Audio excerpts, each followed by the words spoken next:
And some Pittsburgh Steelers fans, I think Joy Taylor gave a good indication of this. Some Pittsburgh Steelers fans are like, hey, Pittsburgh Steelers, what are you doing? Tell you that he's signing, Dan? You want me to just tell you that he's on his way to Pittsburgh?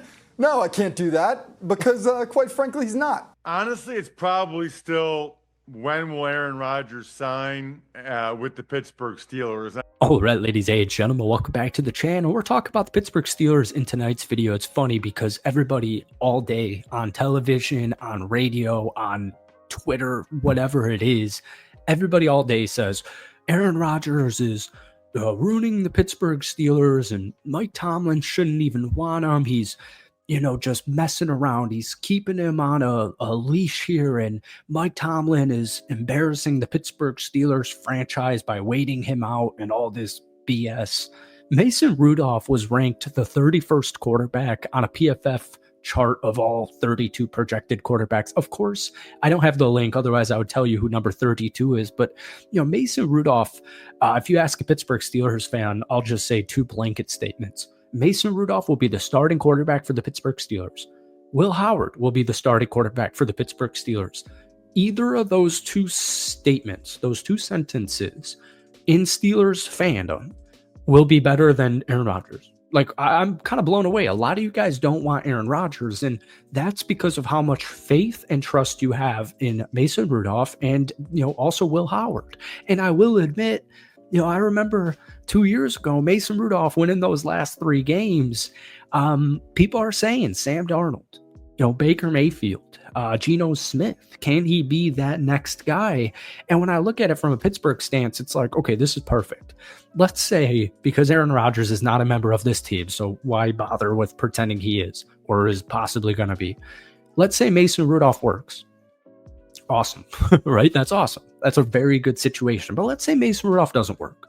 All right, let's say it's similar to what happened in Tennessee last season, which we'll talk about in a second, where he starts like 6 or so games. Pittsburgh goes 1-5, and it's just a really bad start to the season. All right, then let's deploy Will Howard. And let's say no matter how Will Howard does, if Pittsburgh starts negative, below negative in the first, I'd say 4 to 6 weeks, and Mason Rudolph being quarterback number one, well, every Steelers fan is like, all right, let's hand it over to Will Howard because that's exciting. Let's give him a perfectly good sample size, like a second half of an NFL season, and he's either going to demonstrate that, all right, this should be our starter moving forward, or you're not going to win many games and you're going to have a top 10 pick and you're going to be able to take, Arch Manning or Lenore Sellers. Like, you're going to be able to have a top 10 pick. So I don't really get all the pessimism revolving Pittsburgh because here, like, just for example, in that article from PFF, tier 6, low-end starters and not long-term options. Number 31, Mason Rudolph. After spending his first 6 seasons in Pittsburgh, Mason Rudolph spent a year in Tennessee before returning on a 2-year deal with the Steelers. With just 850 career dropbacks and only 22 big-time throws to his name, Rudolph is firmly established as a career backup. Given that the Steelers selected Will Howard in the 6th round, it's likely we'll see the rookie take the field before the season is over. So, they're not necessarily ragging on him, and I do agree that we don't have a huge sample size on Mason Rudolph, but if you remember in 2023, and every Steelers fan knows what I'm talking about because Mason Rudolph took the Steelers to the playoffs in that Kenny Pickett last year. So Rudolph went from QB3 to QB1 in the last month of the season, and he comes in, Pittsburgh was a sinking ship, right? Kenny Pickett injury, Mitch Trubisky didn't work out. It was a sinking ship.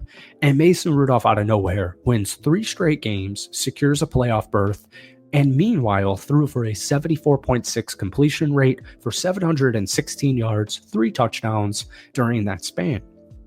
And then, unfortunately, now I'm kind of a Steelers homer. I'm a Packers fan, as you guys know, but something about Pittsburgh, I love the history, the tradition. I think it's just one of the classic, great top 5 football franchise in football. That Buffalo game got postponed from snow, if I'm not mistaken, and I remember being very upset because I was like, "Are you serious? We're postponing a game because of snow?" And that was like an actual opportunity where Pittsburgh could go up against Buffalo, in a similar plane because of the poor conditions on the field. So Coach Mike Tomlin, after that loss to Buffalo the day after, admitted that Mason Rudolph's late season run revealed a new dimension to this game. But then they decide to go after Russell Wilson and Justin Fields. So Mason goes to Nashville to play for the Tennessee Titans. He went 1-4 in 5 starts, but they were always just kind of like slotted in the middle of nowhere when Will Levis was, injured or he got benched or whatever it was. He didn't do very good. Tennessee ended up winning only 3 games, completed 64% of his passes for 1,500 yards, but he only had 9 touchdowns and 9 total interceptions, and then an 80.1 passer rating. So then we get to Will Howard, and I'll keep it quick on Will because we've talked about him so much. I'm still huge on this guy. And, like I said with Mason, I mean, these guys fit the brand of Pittsburgh so well. They just really do. And whether it's Mason or Will at any point this upcoming season, I'm intrigued enough to give it a shot. I'm intrigued enough. Now, like I said, the whole Aaron Rodgers saga or the Kirk Cousins saga, I'm a biased Green Bay Packers fan, like I said. So I would love to watch Aaron Rodgers play football for another season. And if it's in Pittsburgh, obviously I wouldn't be upset, but I know, you guys kind of prefer Mason Rudolph, Will Howard going after it this next season, and I totally understand that. But Will Howard was selected in the 6th round. I know I've already said this so many times, but like it never made sense. And I always say on this channel, like so many people had Will Howard as quarterback 2 or quarterback 3. Like so many people. I'm not talking out of my ass just to hype up Will Howard. Like I don't know why he went in the 6th round, and everyone's saying, well, he had a really bad combine, and it's like, all right, I don't know. He just won natty at OSU. I don't know. He can have a bad combine. Maybe you're not taking him in the 1st or 2nd round, but Dillon Gabriel went over Will Howard. I don't know. Anyways, not to rag on Dillon Gabriel because he's a good quarterback too. Will Howard checks a lot of boxes. He's got the size. He's got the experience. He's tough. He's resilient. He posted a 79.6 adjusted completion percentage last year, as well as a 96.3 deep PFF passing grade. People always say this about the national champions. It's like, all right, well, yeah, that's what happens when you have a great offensive line, and that's what happens when you have the best wide receiver room in the college football nation. And it's like, all right, I get it, but at the same time, Will Howard to me was a good QB, just like JJ a couple of seasons ago.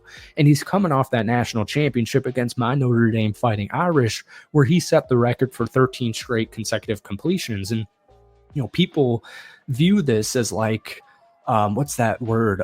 It's like the most obvious word, game manager. They're like, all right, Will Howard's a game manager. It's like, all right, plenty of game managers have succeeded in their careers. Plenty of game managers are starters and top 10 quarterbacks in the National Football League as we speak. So I feel really good. I actually wanted to talk about the entire offensive line because every time I talk about Pittsburgh, it's like all these randos come in and they're like, well, what about the offensive line? What about the offensive line? And I'm like, Troy Fautun is healthy. I don't really think I need to say too much. Pittsburgh invested. Omar Khan spent 2 first-round picks on tackles. Broderick Jones in 2023 and Troy last year in 2024. He then spent a 2nd-round pick in Zach Frazier last year, who is an actual stud and a star. And then they also took 4th-round guard Mason McCormick. So it's a young offensive line at certain parts, but these guys are talented, and Caleb Johnson's going to have a phenomenal season. And I don't know, man. I don't really care if Mason Rudolph's not a huge name brand name. I'm pretty intrigued by this Steelers team. That might have rhymed. Thank you for watching today's video. I don't know what rhymes with video. We'll see you later, but let me know your thoughts on the Steelers quarterback room down below. Peace.